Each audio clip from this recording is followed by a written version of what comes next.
Hi, everyone, and welcome to another edition of the Harris County Medical Society's Business and Medicine series. I'm Susie Laux, Communications Coordinator for HCMS, and I'm going to be your host. With me today is Adam Lawton from Greenberg Traurig LLP. And today we're going to be discussing what you need to know if you're considering selling your practice to a private equity firm. Welcome, Adam. Thanks so much for having me, Susie. Absolutely. Well, there's been an increase in private equity firms in healthcare over the past few years. Now, according to the National Institute for Healthcare Management, the private equity firm's market share has exceeded 30% to 50% in some local markets.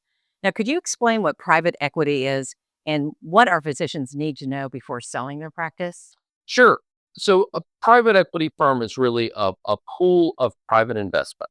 And unlike some investors who might invest some money in your company or your practice and say, I just want to be a silent partner or sit back, you run things.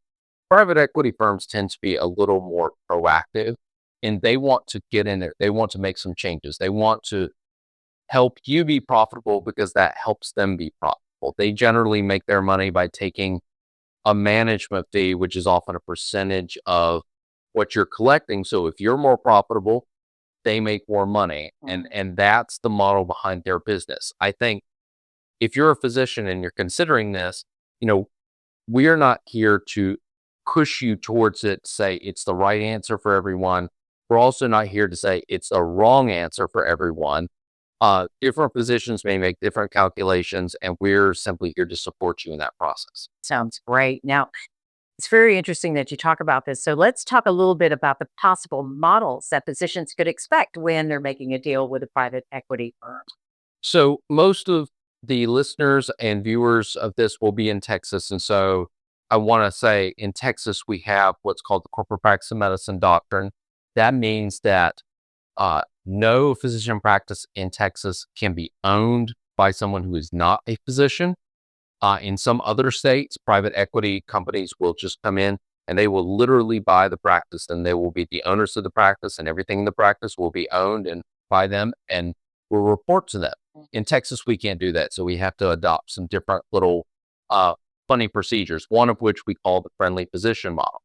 And the friendly physician model simply means that there is a physician who is sort of the figurehead. It might be one of the physicians in the practice. It might be the CEO of the private equity firm if they happen to be a licensed physician. But there has to be some physician who is nominally the owner. And I say nominally because the private equity firm is going to put restrictions on that owner so that they can't just run off with the practice and do whatever they want. Things like, that person cannot then sell the practice to some other physician. You can't hire physicians without our approval.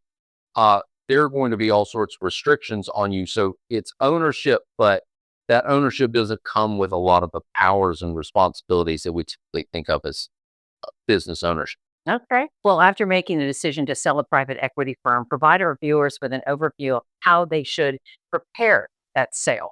Right. So the first phase I really think of as the soul searching phase.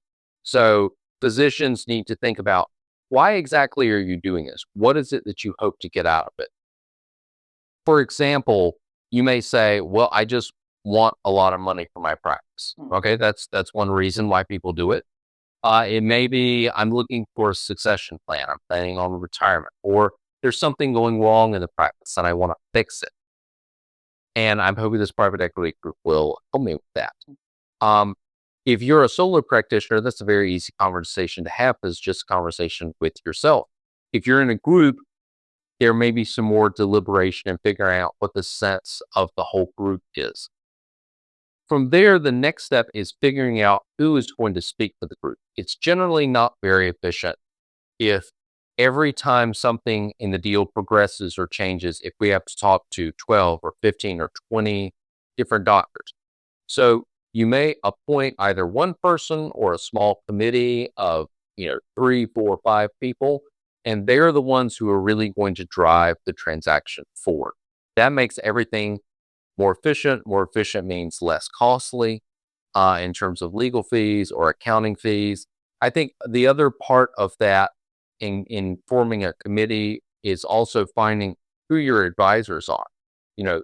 It's self-serving to say, but you should hire a lawyer. you should hire an accountant. And those people will not just help advise you, but they're going to help you with the next step, which is what we call gathering documents or due diligence. Due diligence is gathering all the information that you'll need to do the deal. Some of that information is financial. Some of that is all of your contracts, any litigation that you're currently a part of. You need to gather those documents, one, because the buyer will want to see them, but also for you to have information about your own practice that may inform the way that you negotiate going forward. And part of that document gathering and due diligence process, I think, is also finding the people at your practice who really know the practice well. It may be, an office manager, an administrator, and they've been with the practice for 25 years, sometimes longer than any of the physicians. And often they know more than a lot of the physicians about the business of the practice. And so those are really vital people to be on your team, and people that you want to listen to, and people that you want to make sure you're asking their question and getting their input. They're not necessarily a decision maker in this circumstance, but they have a lot of great information, a lot of great insight into what's going on in the practice. From there, I think the next step is we really turn to, we're going to negotiate the documents that actually constitute the deal. And in those, there's a couple of key points that I'd say you need to pay attention to. One document will be a management agreement. There's just an agreement between the private equity group or one of its affiliates and the practice that's going to describe all the services the private equity group is going to provide. That's staff, that's services, that's resources they're going to make available. But they're going to do that in exchange for a management fee, some sort of fee. Sometimes it's one fee, sometimes it's a couple of little fees. And you need to see, does that work for my practice? Am I going to be able to make money? Or is this just a huge other expense that's weighing on top of the practice that may or may not still be doing well? The flip side of that is your compensation. Again, this is the one that all the physicians care about. Am I going to make enough money? Because there's not just the compensation that comes with the deal itself. And so we're looking at that and how much we're actually going to take home after we pay the lawyers and the accountants and holdbacks for escrows and various things. But also, what is the compensation that you're going to earn going forward? Because most practices don't want to just buy your practice. They want to buy your practice and then have you stick around for at least a couple of years to continue seeing patients. And you need to figure out if at your current levels of productivity, are you going to make a roughly equivalent income to what you were getting before? Because one of the ways that a lot of physicians get a bad surprise is under a new model, like with a private equity group, they realize that they're going to have to be a lot more productive, see a lot more patients, work a lot harder, take fewer vacations in order to make the same money they were making before. That's often an unwelcome surprise. And then the last point I would say is what we typically call a non-fee covenant or restrictive covenant. Those are covenants and agreements that prevent you from leaving the company and going somewhere else. And those are still legal in Texas. Those are still legal in most places in the country.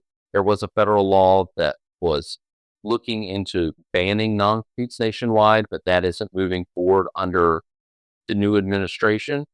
And so these non-competes are going to be one of the things, if not the thing, that prevents you from going somewhere else one day. If you aren't happy, if you have a disagreement with the private equity group, you may not be able to just quit and leave and go and start your practice somewhere else. So it's worth looking at, what does that restrict? How long does it last? Is there any way that I can get out? All right. Well, thank you so much for providing that valuable information. So before we close, is there anything else you'd like to add? Like, how do we get? Sure. The best way to get in touch with me is by email. My email address is adam.lawton, that's LAUGHTON @gtlaw.com. And again, would just like to say, really appreciate being here and having this opportunity to speak to HCMS members. And again, we don't see our role as, we're trying to nudge you into doing one of these private equity deals, or we're trying to push everybody away from it. Our goal is, with you to figure out what works best for your practice. What are the goals you're trying to achieve?